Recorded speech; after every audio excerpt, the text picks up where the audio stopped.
Questions? Seemed like y'all made a conscious effort tonight to get the ball inside, to kind of work through the post. Was that what you were trying to focus on? Well, I think, Bruce is a really good back to the basket player. There's certain things that you see and you say, okay, that's going to work tonight because we're playing a team that we're better than. Is that going to work in the games that we're trying to win, the hard games, which we haven't won yet?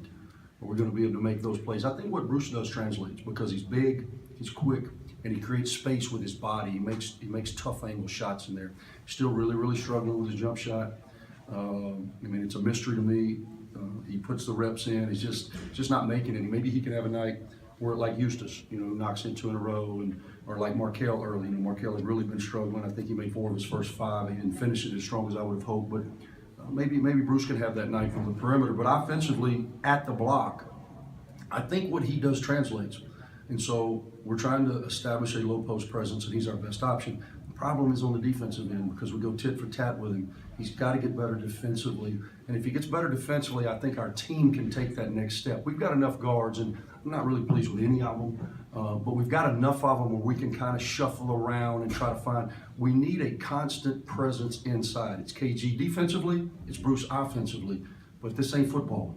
You got to be able to play both ends, and Bruce has got to get better on the What does defensive Bruce need to do, Andy, to get better? Everything. Sense of urgency, understanding, moving, anticipation, concentration, fatigue. A little more. Andy, what's your main takeaway from tonight? We won. It's been a long time since we won.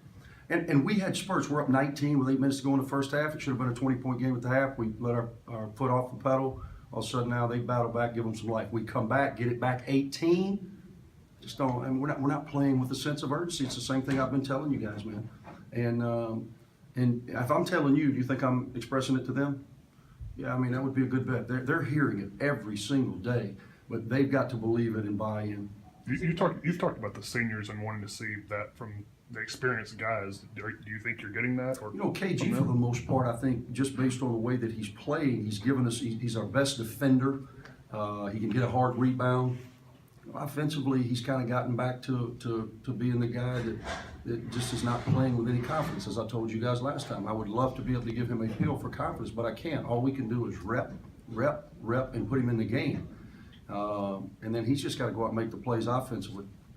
But I think he's giving it to us. The rest of the guys are kind of hit and miss. Was it nice to see Dom have some success out there? Yeah, and I would have loved to have played him more because I thought his minutes were good. But again, defensively, they were super small.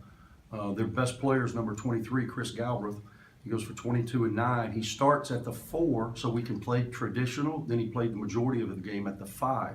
So it was just nobody, that's how they got back in the game. They just attacked Dom like 3 straight times, and then we put Bruce on him, and they attacked Bruce. That's why we had to go small. What was it like having Raheem back on the bench? It was great. I'm glad you said that. It was great. His health has improved dramatically. We were just kind of waiting for what the doctors told us, and he's going to be a big addition. It was great for him to be back. What do you think led to Markell's efficiency early? I know he's put the work in. I thought we had 21 assists off 31 made field goals. I thought we were moving the ball well.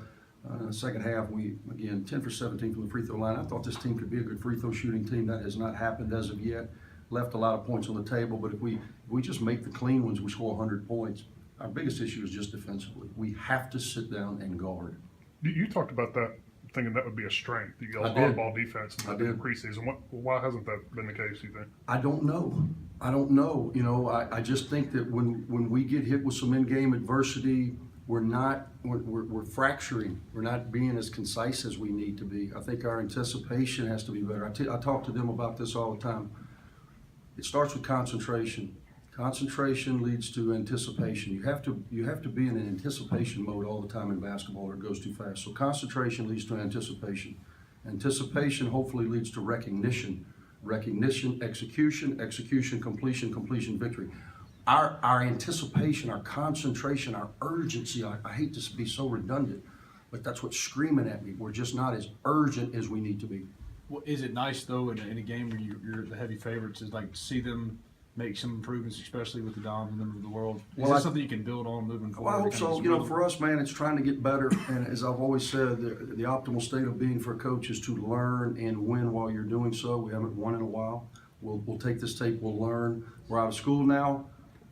So we'll be back to practice tomorrow. We've got a really good Illinois State team coming in here on a Saturday afternoon, a very quick turn. I think they've been off all week. It must be their exam week. And while I've got you here, the reason that we did this game, I've known Dan Mueller for a long time.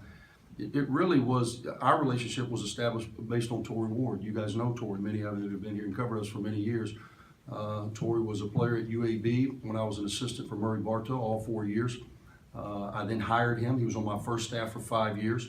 He then goes to Illinois State, and he was with Dan Mueller when he died tragically in the plane crash around the Final Four of a couple of years ago. So, you know, I'm going to try to think of something creative. Honestly, I was just trying to be creative and win a game, but I'd like to think of something that we could you know, put some emphasis on Torrey and the impact he had on both programs.